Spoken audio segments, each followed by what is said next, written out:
So the biggest mistake that I see investors make isn't buying the wrong stock. It's buying something that they don't actually understand. And with thousands of stocks, ETFs, and opinions online, I mean, it's even easier than ever to copy somebody else's portfolio. You could chase the next big opportunity, and you just kind of hope that things work out. But if you don't understand the logic behind an investment, then you're not really investing. You're just betting.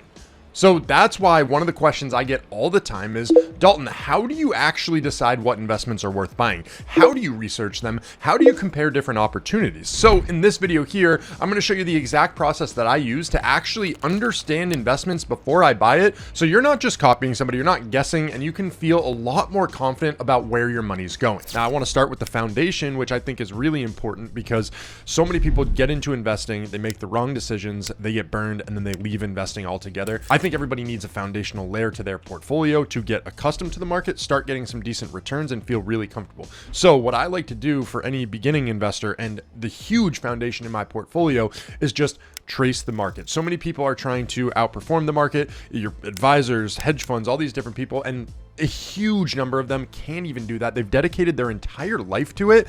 And so here I am, like, being humbled to just understanding that, hey, I'm not dedicating my entire life to this stuff. It is unlikely that, you're going to outperform the stock market. So the best possible thing that you can do is just simply trace the market. And let me show you how you can compare some of those market tracing ETFs. So on the screen right now, you're seeing Moo Investing. This is the fundamental engine. You're going to see this a lot because I'm in this app constantly doing all of my research when it comes to investing. And it covers everything in one place: stocks, ETFs, options, plus crypto, and even prediction markets, all in the same app. So I just think they do the best job at presenting the data. They give you a ton of information. I'll walk you through a lot of the stuff that I look at just so you get a solid understanding. But again, looking at the foundational element, what I love about this is if you go to the market tab in the bottom, you click on ETFs at the top, and you can do the ETF tool right here in the middle that says compare. When you click on that, you can compare like a lot of stocks, a lot of ETFs, all this stuff all together to get a full understanding for what's going on. A lot of people ask me, hey, what's the best market tracking ETF? Is it VTI, VOO, SPY? And so you can pull all of those in individually here and compare them one by one. So if I pull in VOO first, and then I'm going to pull in VTI, and then I will pull in SPY here. What's really cool is that now these three are being compared side by side, and I could make a better, decision on what investment I want to make. So if I'm just running through this, you get a ton of information on the quotes for what's going on in the day, the 52-week high and low, the closing, all that stuff. But what I like looking at the most here is one, performance. Past performance isn't necessarily indicative of how it's going to do in the future, but all of these, again, they're doing some form of tracing of the market. So they're all pretty similar, but check out even the last 10-year return.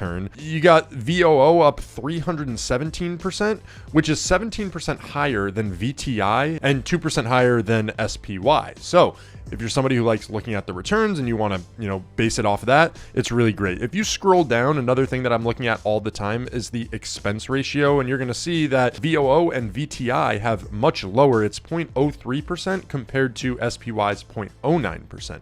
So you're losing some of your money to fees in that way. I mean, it's not that drastically different when it's talking about like tenths of a percent, but it still adds up over time. Now you can see the different holdings in them. You can see there's 472 in VOO, which is different than VTI is over 3,200, and SPY is pretty similar with 475. You can see the dividend yield of 1.06% for VOO, slightly higher than VTI and SPY. And then you can look at the top 10 holdings, which again, you're going to see that they're pretty much identical here because they all do somewhat of the same thing, except VTI is just slightly different in that it traces the entirety of the market versus the top 500 companies. So, and one of the best features at the top, if you're just more of a visual person, you can see how it's performed over the past month, 3 months, 6 months, 1 year, 3 year, 5 year, 10 year, and the year to date. So me personally, when I'm looking at this, VOO stands out to me. That's what I've kind of used as my fundamental sort of foundation for my portfolio, and that's where I would be investing starting over again, just as that foundational layer of the portfolio. And there's one thing that I think a lot of people don't realize about me as an investor. I'm like 80 to 90% in ETFs right now, and I've been trying to take a lot of the guesswork out of investing. So features like this, where I can compare the different ETFs and like feel really confident about where my money goes, it goes a long way. Now let me show you one thing I learned about my portfolio recently. I haven't been super optimized, so I personally invest in QQQ. If you don't know what QQQ is, it's really tech heavy. I'll show you some of the holdings on it, but I learned that it wasn't as efficient as something like QQQM. So if you compare them side by side, you get all of the information. You can see their returns are looking really, really similar. Well, that's because they hold basically all of the same things. But the big difference between these two and what was hurting my portfolio is the expense ratio on QQQ is 0.18% compared to QQQM's 0.15%. Again, it's not like this massive difference, but it is not optimized in the best way possible for my portfolio. So if you look at the holdings, literally the top 10 holdings in each one are nearly identical here. So basically I was just paying extra money to be making the same exact investments, and it was not optimized for my portfolio. And thanks to Moomoo, I was able to recognize that difference. And now I've started shifting the investments from QQQ to QQQM, and that's what I'm gonna be doing moving forward. Now, I personally haven't been investing as heavily into dividend investments. I've seen more of an opportunity with the growth plays that I've been doing, especially being younger, 29, and a lot of time for this stuff to grow. But there is a large portion of people that are still watching these videos that are really interested in dividend investing. And I want to show you a really cool trick with Moomoo investing that, like, when it comes to research, there's just, not many that compare to how cool this stuff is. Now, as part of my personal strategy, I do invest in SCHD. I still like that one, but it's not for the same purpose that you might think, and I'm not continually investing in that right now. But I do want to talk about the dividends in itself because it's really cool. So for me, why I love SCHD so much is it still grows. It doesn't grow as much as some of the growth ETFs that you can go after, and it might seem stupid to people that are watching this at my age to invest in something like SCHD. Here's why I like it. I've got a ton of money in growth companies right now. I am so heavily weighted towards growth that I need to be diversified in some way, shape, or form, just so I feel comfortable. I like watching that dividend payment grow. Now, I like feeling comfortable with my investments, so I've got this layer of defense, because when the market hasn't been doing as hot, well, typically these stocks are doing a little bit better. They're solid, blue chip, focused on cash flowing entities that are just doing really well. So when I use Moomoo to do some research on dividends, I come in here, the same tab, markets, ETFs, and if you go ahead and you search, you can search for something like SCHD, but I go into SCHD and you can see that in here there is a fund tab right in the middle. I'm going to click on that, and then in here you got the breakdown, dividend, and profile. Now, because we're talking about dividends, I'll click into dividends and you can see exactly what's going on here and how it's trending. Hey, the growth of the dividend year over year is looking really solid. That dip at the end for 2026 is because, well, it's only paid out for what, 2 quarters this year. So there's still going to be 2 more on top, and you can just see how it's trended over time. It's just a nice area to go. You can do this for any of the investments that you're making. And then in here, you can also get a breakdown. If you click on the dividends tab here, you can see the history of what's been going on. So in here, you can see the type that it was received, when it was paid, when the ex-dividend date was, and all of that stuff. And you can get a more granular detail as you scroll through this, all of the different payments that have been made and when it's been trending. So you can go way the heck back, and you can see this is in 2020. You can see it was 14 cents per share. You can go all the way back to today where, at some points it was almost double that, 27 cents. Last payment was 25. So it's just really interesting. You got all of this breakdown in here. That's cool to see. Okay, so listen, the yield numbers, the dividend payout, yeah, it's one thing, but I don't buy a dividend ETF just because the yield looks good. So I want to know how it actually behaves day to day, and that's what this next screen is going to show me. So if you're back in that fund tab, right, and instead of the dividends, you click on breakdown, you can go into the indicator analysis here. Now, what this shows, I'm going to click over to 1 year because, well, you'll see why, but basically it shows SCHD in 3 different buckets. You have profitability, you have risk hedging, and then you have performance ratios here at the bottom. Now, for every number, you're getting 3 different columns: SCHD's actual score, the average for similar funds, and where SCHD ranks out of about 90 to 165 comparable funds. So you're never looking at the number in a vacuum. You're seeing it ranked against its peers. So listen, we're going to start with the past year because honestly, it's one of the best of the 3 time frames here that we're going to look at. So the first number I care about, it's called the alpha. And all alpha means is that, is this fund earning more than you expected given how much risk it's taken? So if an alpha is positive, the fund is overachieving. If it's negative, it's underachieving relative to its own risk. Now, SCHD's alpha over the past year is plus 14.35%. The average similar fund is at 7.65%. So SCHD is basically doubling the peer average here. And here's the thing, it's not taking extra risk to get that, because we have this number down here and it's called the beta. And beta tells you just how much a fund swings compared to the overall market. So a beta of 1.0 means that it moves exactly like the market. Lower than 1 means that it's calmer than the market. Okay, SCHD's beta here is 0.25. So it's moving at roughly a quarter of the market's ups and downs, and that's really low. Its peer average is 0.517. So SCHD is even calmer than similar dividend funds. And one more number worth noticing here, worth making a note here, is the max drawdown. Okay, that's the worst drop from a high point to a low point during that period. SCHD's worst drop from the past year was only negative 3.7%. The average similar fund drop was almost twice that. So SCHD had a smoother ride, and it still out-earned its risk level. That's exactly what you want out of a dividend fund. Steady, and it's rewarded for being steady. Now, it's not all sunshine here. You can zoom out. You can look at how this has performed in the past 3 years, which you can see it's under, and 5 years it's under. But when you look at the overall chart for SCHD, it has smoother periods followed by some big upturns in it as well. Now, needless to say, every time I'm adding a new investment into my portfolio, especially when it pertains to the dividends or whatever it is, I am coming into this screen to just double check that, things look on track. Okay, so when it comes to fundamental analysis as well within Moomoo, here's another really great thing. We're going to talk about individual stocks. I want to move on from ETFs because I think a ton of people will benefit from understanding the information that they provide for individual stocks. So I'm going to go ahead and click on the markets tab again. In the top, we'll do stocks. I'm going to go ahead and search, and we're going to search one of the ones that I've kind of picked up in my portfolio that I'm genuinely curious about. It's called AppLovin. Now, this one had a massive run, and I want to know, after a run like it's been on, is it still worth buying more, or has the price gotten ahead of itself? And that's what the valuation feature tells me. So if I click on fundamentals, what I'm going to do is scroll down, and we're going to look at the valuation here. Now, what this actually shows you is something called the PS ratio, which is price to sales. All that means is how much are investors paying for every dollar of the company's sales. A higher number means that investors are paying more for each dollar of revenue, which usually means they expect a lot of future growth. Now, AppLovin's PS right now is 27.74.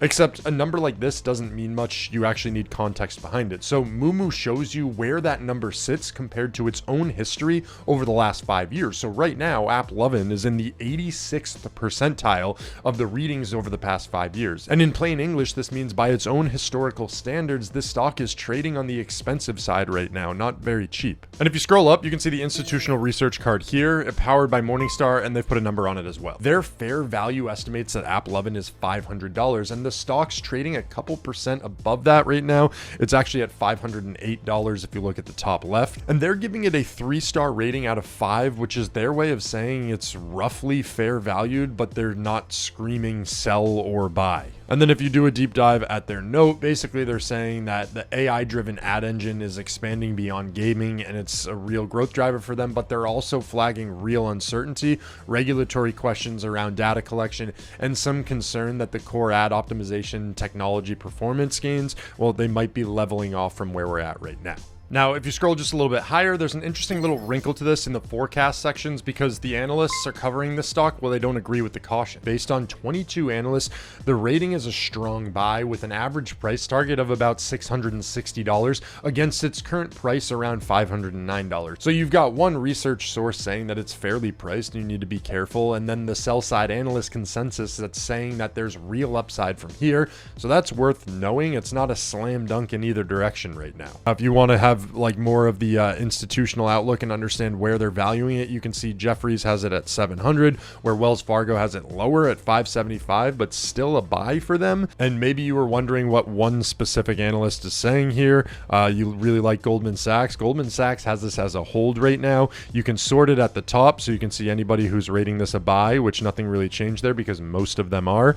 You could see who's saying that it's a hold, where you have Goldman Sachs and JP Morgan. And then there's also sell here, which no one's really screaming sell on this one, so it's just sticking out. Now, one of the best ways for me to tell if an investment is actually worth it is to understand what the insiders are doing, what the institution's doing. Hey, is the CEO buying? Is the CEO selling? What are those employees doing? It gives you a really good indicator. It's the smart money tracker, and let me show you where to find it. Okay, so on the markets tab, once again, you can see I click on stocks. I'm going to go ahead and search for AppLovin. I'm still debating if I'm going to add this to my portfolio. In fundamentals, we'll do smart money and then scroll down. You can see insider insider activity right here, this shows a net sell of $776.9 million over the past year. There were 26 insiders buying shares, but 60 selling. So that's a lot more sellers than buyers. And just a few days ago, you can see that the company's director filed to sell over 3,000 shares. And scroll up just a little bit on the institutional side, we're talking about the big funds and the asset managers. Ownership sits at about 65.4%, but that's actually down a little bit from before. And the number of institutions holding the stock dropped too. So it's not a mass exodus by any means,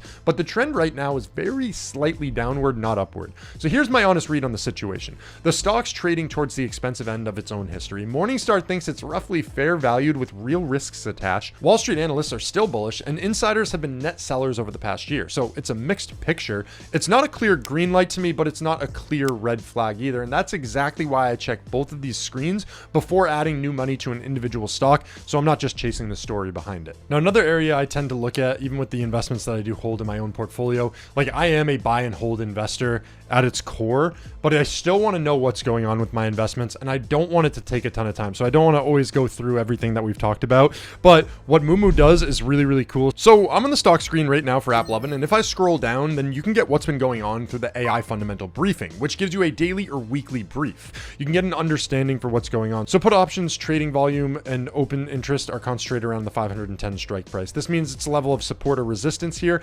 And so like when you look at stuff like this, it can give you an idea for where the stock might be headed in the short term, what's been going on in the day, and just gives you a quick update as to some of that stuff. But the daily brief, you know, you might want a little bit more information. You can go to the weekly brief, and you can see that there's heavy call concentration at $600, and you can see the bullish and the bearish case here. You can also ask AI, so you can just go in and get like more of a in-depth, you know, what's going on with this stuff. You can come in here, you can type, why is app up so much this past year? And then when you do that, what's going to end up happening is it's going to go out, do some research for you, prepare it for you, give it to you in a way that you can understand it. And I'll show you the results here in a second. So now you can see right now what's been going on. It's like AI powered. It's all the hype stuff that we've been buying into. And you can scroll through. I'm not going to bore you by reading you all of this stuff, but it is really cool that just natively within the application, you can get a deeper understanding. And it gives you a ton of information for it. And then it summarizes it nice at the bottom. So it's definitely a feature that I find myself using. Now, one of the things I've realized with my personal investments is I've been leaning a lot more AI tech driven stocks that I've been investing in. And like for me, where I'm having a hard time is differentiating where I want to put that money. AppLovin to me right now is kind of on the cusp of figuring out which directions it's going to head with the regulatory stuff that's going on, with the price being where it's at, like sort of mixed messages that we're getting. It's one that for me personally, I'm okay sitting on the sidelines for now, and I'm going to continue investing more into the ETFs that I hold. So listen, that's a lot of the stuff that I'm looking at when it comes to analyzing these different investments. Everything I showed you runs on Moomoo's engine. Now I go even further with this stuff, especially using the Moomoo investing app. There's just a lot of angles that you can take. If you guys like a video like this, this is getting a little bit technical for my channel, but if you like it, leave a comment down below. I'm happier to go like super in depth with all of this stuff. I'd love to show you more of that process, and definitely if the interest is there. Now, the other thing is right now, Moomoo is offering a crazy bonus. Right now, you can get up to $1,000 in NVIDIA stock with eligible deposits. Plus, you're going to get 8.1% APY for the first 2 months on your uninvested cash when you hit that bonus. And for my Aussie viewers, Moomoo's got you covered too. Moomoo is the most downloaded trading app in Australia 2 years running with chess sponsorship, so your shares are held in your own name. Right now, you can grab up to 38 free shares when requirements are met, plus 30 days of brokerage-free trading on AU and US stocks. If you want to check it out, use my exclusive link in the description below. And then as you guys know, I've used a ton of different brokerages in my day. I have a video that compares exactly Robinhood to Moomoo investing, and I would definitely recommend checking that one out next. You can look at it right here.